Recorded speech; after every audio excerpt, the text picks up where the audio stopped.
दोस्तों, ये सवाल कई लोगों के मन में होता है कि आखिर मन क्या है, ये कैसे काम करता है, क्या ये एक विचार है या भाव या फिर सिर्फ एक वहम। आखिर क्या है जहाँ से सारे विचार उपज रहे हैं। मन वो अथाह समंदर लगता है जहाँ से हमारा विचार रूपी एक एक बूंद निकल रही है। हम देखते हैं कि कभी कभी हमारे मन में बहुत गलत विचार आ जाते हैं। कोई परेशानी, टेंशन या कोई तो इतना परेशान हो जाता है कि आत्महत्या तक कर लेता है। तो आखिर क्या था उस समय मन में, ऐसा क्या हुआ जो मन से इतनी गंभीर लहरें उठी कि उसने अपनी जिंदगी को ही दांव पर लगा दिया। क्या हम मन की गहराई को, उसके कार्य करने के तरीकों को समझ सकते हैं? अगर उसको ठीक से समझ लिया तो जीवन की 95% समस्या का हल उसी समय हो जाएगा।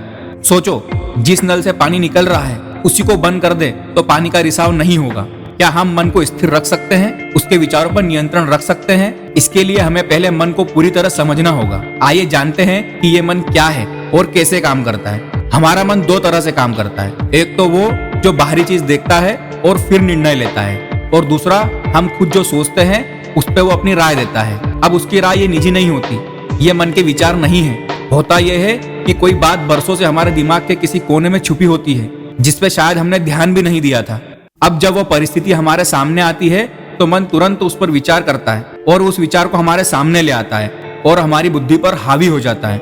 अब वो हावी इसलिए होता है कि जो विचार बरसों पहले आपने दबाया था वो इतना गहन था कि जैसे उसको वैसी परिस्थिति मिली और उसको मन का साथ मिला तो दोनों ने मिलकर आपको और आपकी बुद्धि को दबा दिया। अब आपकी बुद्धि यहाँ कमजोर पड़ गई और मन और बुरा विचार ताकतवर बन के आपके सामने आ गया, क्योंकि उसको उन्हीं के अनुसार बाहरी परिस्थिति मिल गई।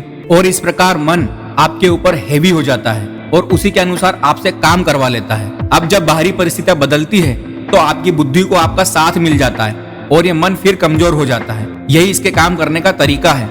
इसके पास इतनी पावर इसलिए होती है कि हम इसका साथ देते हैं और बाहरी परिस्थिति को भी इसका सपोर्ट मिल जाता है। अब हमने इसमें दो चीज समझनी चाहिए। पहला कि बाहरी परिस्थितियों को हम बदल सकते हैं, पर उसको बदलना थोड़ा मुश्किल होगा। तो हमें अब यहाँ दूसरी चीज समझने की जरूरत है कि क्या हम अंदर की परिस्थिति को बदल सकते हैं। मैं कहूंगा अंदर की स्थिति को बदलना आसान भी है और हमारे नियंत्रण में भी है। बस थोड़ा सा धैर्य और प्रयास आपको करना है। जब आप ऐसा करते हो तो बाहरी परिस्थिति भी जल्दी जल्दी बदलने लगती है और मन कमजोर होता चला जाता है। जब भी आपके मन में गलत विचार आए तो आप तुरंत उसको सही दिशा में ले जाएं और गलत चीजों के बारे में बिल्कुल ना सोचें। तुरंत किसी और काम में बिजी हो जाए, तुरंत दोस्तों से मिलने चले जाए, तुरंत कुछ खा ले जो आपको अच्छा लगे। तुम्हें जो भी अच्छा लगे वो तुरंत करने लग जाओ। अच्छे सपने देखे कि अब आगे ये कर सकता हूँ और कुछ हासिल कर सकता हूँ। मन को नियंत्रण में लाने का एकमात्र तरीका यह है कि उसको खींचकर वापस खूंटे पर बांध दिया जाए, वरना वो जहाँ भागेगा उसके पीछे आपको भी ले जाएगा। और अगर मन गलत दिशा में जा रहा है तो वो आपको भी गलत दिशा में ले जाएगा।